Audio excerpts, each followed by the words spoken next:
Hello साथियों, मैं जुगल आर्य आप सभी के सम्मुख एक और नया वीडियो लेकर उपस्थित हुआ हूं।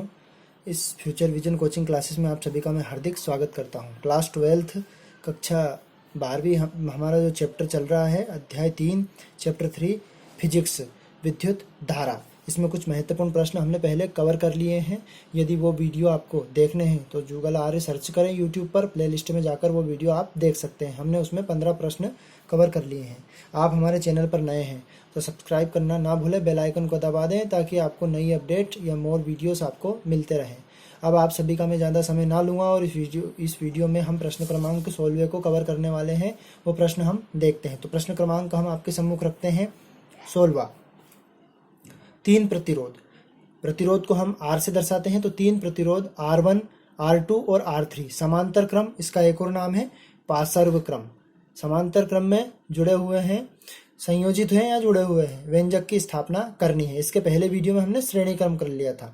अथवा सिद्ध कीजिए कि 1/R1, माफ करना, सिद्ध कीजिए कि 1/R बराबर 1/R1, 1/R2 और 1/R3, ये सिद्ध करना है। इसको समझने के लिए हम पहले इसका डायग्राम समझते हैं। तो मान लो डायग्राम समझना है हमने को, तो पहले हम दो बिंदु लेते हैं। पहले बिंदु ए ले लेते हैं और फिर इस बिंदु ए से तीन प्रतिरोध ऐसे निकले हुए हैं और वो प्रतिरोध आपस में कौन से क्रम में है? समांतर क्रम में है, पैरेलल है, मतलब एक दूसरे के ऐसे। इन तीनों प्रतिरोधों को आपस में जोड़ते हैं।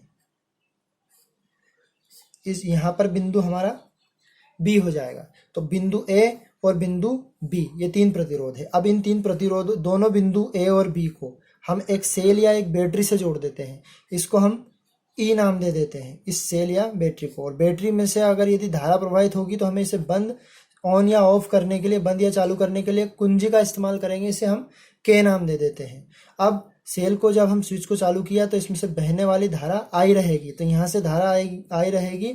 मान लो प्रतिरोध है हमारे, ये प्रतिरोध R1, प्रतिरोध R2 और प्रतिरोध R3, ये जो प्रतिरोध है, इन प्रतिरोधों को अब यहाँ से बहने वाली धारा ये हो जाएगी I1, धारा बढ़ जाएगी, ये I2 और ये धारा I3। जब यहाँ से निकलेगी ये तो मिल जाएगी धारा वापस से, तो ये धारा बन जाएगी इधर I। चित्र को हम नाम देंगे प्रतिरोध का समांतर क्रम संयोजन। प्रतिरोध का समांतर क्रम संयोजन। तो ये हमारा डायग्राम हो गया। अब इनमें जब प्रतिरोध समान विभव रहेगा, तीनों प्रतिरोध समांतर क्रम में रहेंगे, तो इसका विभव समान रहेगा। और श्रेणी क्रम संयोजन में हमेशा धारा समान रहती है, समान धारा बहती है। अब हम इसके बारे में कुछ लिखते हैं कि माना तीन प्रतिरोध R1, R2 और R3, माना तीन प्रतिरोध R1, R2,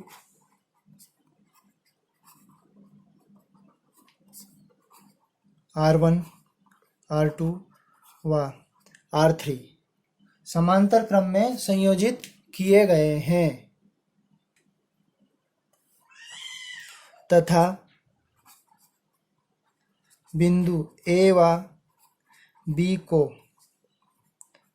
सेल या बैटरी भी बोल सकते हैं, ई से जोड़कर धारा I1, I2 व I3 प्रवाहित होती है और समान विभव V है। तब अब इसको डेरिवेशन को हम सिद्ध करते हैं। तब कुल धारा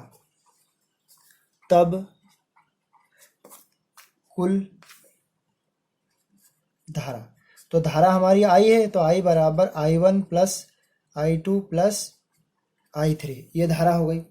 समीकरण नंबर 1 इसको हम नाम दे देते हैं। हम जानते हैं ओम के नियम से, तो ओम के नियम से हम क्या जानते हैं? ओम के नियम से हम जानते हैं कि V बराबर आई आर, यानी किसी प्रतिरोध में मतलब किसी चालक में प्रवाहित होने वाली धारा उसके विभवांतर के समानुपाती होती है। अब आगे बढ़ते हैं। यदि हम मान निकालते हैं इसमें I का, तो I का मान निकालेंगे तो I बराबर ये हो जाएगा V अपान आर। अब हमारे पास तीन प्रतिरोध समांतर क्रम में हैं जिनमें धारा I1 I2 है, तो हमें I1 का मान चाहिएगा, तो हम I1 का निकाल लेंगे। इसमें से I1 बराबर V समान विभव है तो इसलिए V रहेगा, V ये हो जाएगा R1। फिर ये I2 का मान निकालना है तो V अपान R2। फिर I3 का मान निकालना है तो ये हो जाएगा V अपान R3। अब ये दोनों मान हम उठा के कहाँ रख देंगे? तीनों मान समीकरण नंबर 1 में। I1 I2 व I3 के मान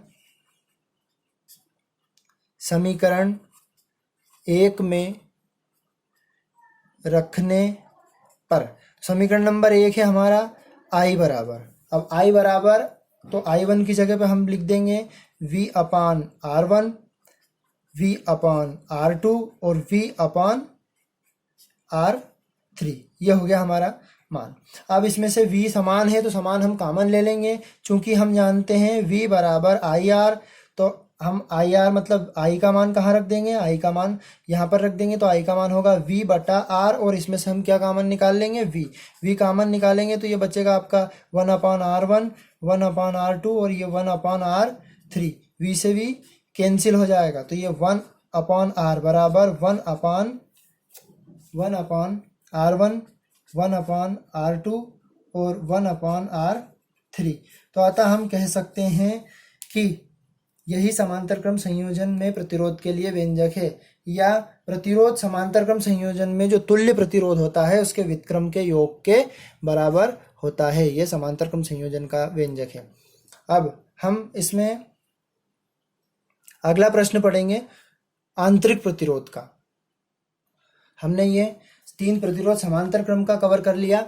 अब हम इसमें दो तीन नोट्स पढ़ते हैं कि समान श्रेणी क्रम में क्या समान होती है। तो श्रेणी क्रम में जो चीज हमने कॉमन ली थी, जैसे उसमें हमने कॉमन लिया था धारा, तो धारा श्रेणी क्रम में धारा समान होती है और समांतर क्रम में विभव समान होता है। ये आपको ध्यान रखना है। चाहो तो हम इसको नोट में भी लिख सकते हैं कि नोट समांतर क्रम में विभव समान होता है और श्रेणी क्रम में धारा समान होती है। यदि आपको प्रश्न एक आता है कि घरों में उपयोग करने वाले उपकरण में को कौन से क्रम में रखा जाता है, तो हम देखते हैं। अब हम नोट देखते हैं। तो श्रेणी क्रम संयोजन में धारा I समान होती है और समांतर क्रम संयोजन में विभव V समान होता है। समान मतलब हर जगह पर ये समान रहेगा, ये 1 1 2 2 इसमें नहीं बनेंगे। एक मोस्ट इम्पोर्टेंट नोट है कि घरों के बल्ब, स्विच, पंखे या घरों में उपयोग होने वाले उपकरण, घरों के बल्ब, ट्यूबलाइट, पंखे आदि उपकरण समांतर क्रम में होते हैं। अब समांतर क्रम में इसलिए होते हैं ये क्योंकि यदि इनको श्रेणी क्रम में रखते हैं तो शॉर्ट सर्किट होने का डर रहता है, या लाइट फॉल्ट जिसको आप बोलते हैं वो होती है। तो इस प्रकार से इनको इस प्रकार से समांतर क्रम में ही रखा जाता है।